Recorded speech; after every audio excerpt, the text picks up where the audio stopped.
Bonjour Benoît. Bonjour Marco. Alors, tu me connais, je suis un peu comme les chrétiens de Béret dans le livre des Actes, qui cherchaient à vérifier dans la Bible si tout ce qu'on leur a enseigné était réellement écrit. C'est une bonne chose. Merci. Aujourd'hui, j'aimerais alors que tu me parles justement, ou en tout cas que tu me prouves que la Bible a été écrite avec une conception ancienne du cosmos, c'est-à-dire que la Terre est plate, immobile, qu'elle est soutenue par des piliers et que tout autour il y a là un océan. Mais je comprends ton scepticisme, ton questionnement Marco.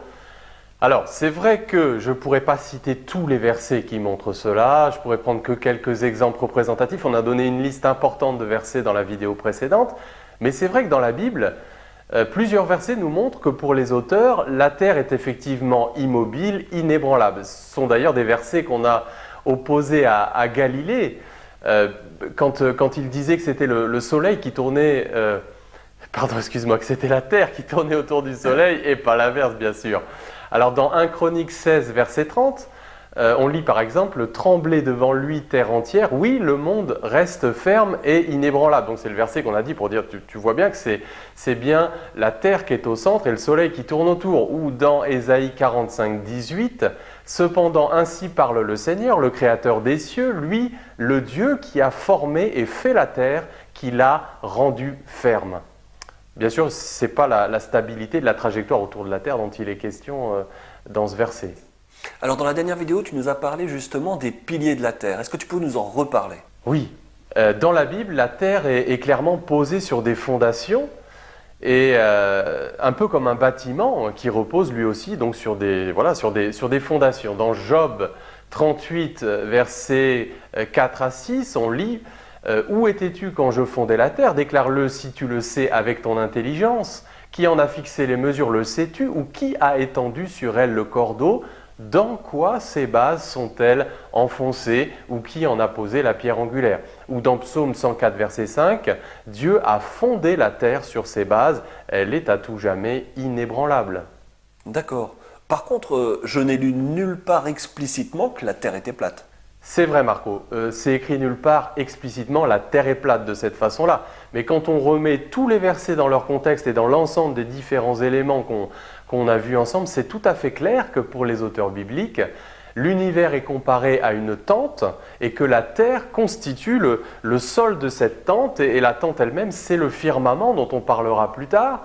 Donc typiquement Psaume 104, versets 2 et 3, « Dieu s'enveloppe de lumière comme d'un manteau. Il étend les cieux comme une tenture, il fixe sur les eaux ses hautes demeures. » Voilà, la terre est le sol de cette tente. Et alors, il considérait que comme une table, la Terre avait des extrémités, c'est ça? Ben oui, on a l'expression les extrémités de la terre qui revient plus de 50 fois. Et encore une fois, ça n'a aucun sens si la terre est sphérique pour les auteurs bibliques. Regarde ce verset d'Ésaïe, au chapitre 41 au verset 9. Donc, il est question de l'appel d'Abraham qui a été appelé par Dieu dans la ville d'Our en Chaldée, donc en Mésopotamie, près du golfe Persique. Voilà ce que dit ce verset. « Toi que j'ai saisi des extrémités de la terre et que j'ai appelé de ses confins, à qui j'ai dit, tu es mon serviteur. » Mais alors, justement, comment il considérait la Terre? Est-ce qu'elle était plutôt ronde ou carrée? Alors on retrouve les deux dans la Bible Marco. À certains moments, la Terre est plutôt circulaire et à d'autres, il y a aussi la version rectangulaire puisqu'il est question des 4 coins du monde. Donc là, c'est clairement plutôt carré. Alors par exemple, Proverbe 8, verset 27, « Lorsqu'il disposa les cieux, j'étais là, lorsqu'il traça un cercle à la surface de l'abîme. » Donc là, tu vois, c'est clairement une vision plutôt circulaire de la Terre. J'aurais quand même une question. Est-ce que le Saint-Esprit a pu révéler dans la Bible que la Terre était ronde? Alors, le mot « Eres », donc qui signifie « terre » en hébreu, apparaît 2500 fois dans l'Ancien Testament.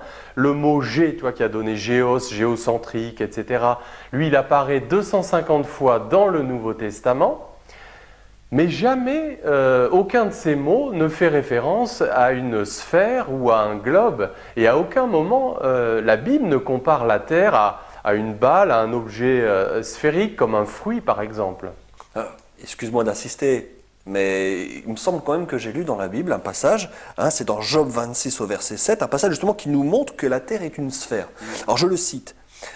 Il étend le septentrion sur le vide, il suspend la terre sur le néant, il a tracé un cercle à la surface des eaux.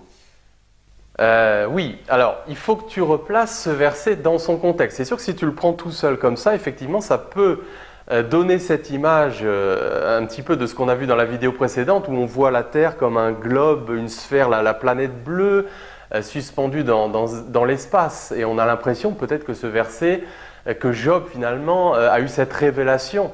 Mais en réalité non, parce que si tu replaces le verset dans son contexte, tu t'aperçois que pour Job, il avait vraiment cette vision d'une terre plate, entourée par un océan. Donc par exemple, les versets 10 et 11 font clairement référence aux fondations des cieux, dont on parlera plus tard, où il est question du firmament dans Job 37, verset 18, de la demeure de Dieu dans les cieux des cieux, Job 36, verset 29, des piliers de la terre à plusieurs reprises.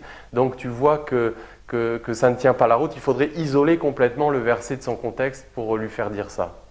Tu m'intéresses, Benoît. Dis-moi, parle-moi du séjour des morts alors. Oui, alors là aussi quelque chose peut-être d'un peu surprenant, mais c'est vrai que dans la Bible, il y a un monde souterrain clairement situé sous la terre, et c'est le séjour des morts, là où vont les morts. Alors c'est le mot Sheol qui apparaît dans l'Ancien Testament 65 fois, et qui est traduit donc par séjour des morts, donc clairement situé sous la terre.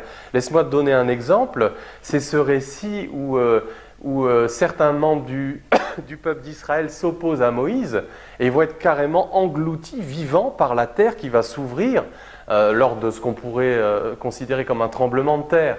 Donc écoute ce que dit la Bible, donc Nombre 16, verset 32, « La terre ouvrit sa bouche et les engloutit, eux et leurs maisons, avec tous les gens de Corée et tous leurs biens, ils descendirent vivants dans le séjour des morts, le Sheol, eux et tout ce qui leur appartenait, la terre les recouvrit et ils disparurent du milieu de l'assemblée. » D'accord, mais dans le Nouveau Testament alors? Alors dans le Nouveau Testament, ce sont les mots Hadès ou Géhéna, la géhenne, l'enfer si tu veux, ce qu'on a parfois traduit par enfer, qui ont à peu près la même signification que le Sheol dans l'Ancien Testament.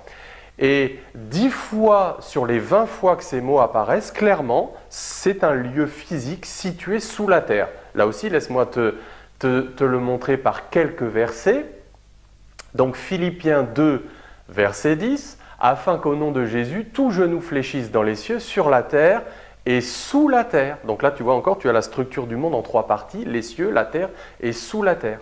Apocalypse 5, verset 13, « Et toutes les créatures dans le ciel, sur la terre et sous la terre, et sur la mer, et tous ceux qui s'y trouvent, je les entendis, qui disaient, etc. » Dans la bouche même de Jésus.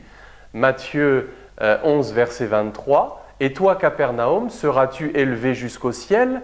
Non, tu seras abaissé jusqu'au séjour des morts. » Donc là, tu vois encore une référence à un lieu physique situé sous la terre.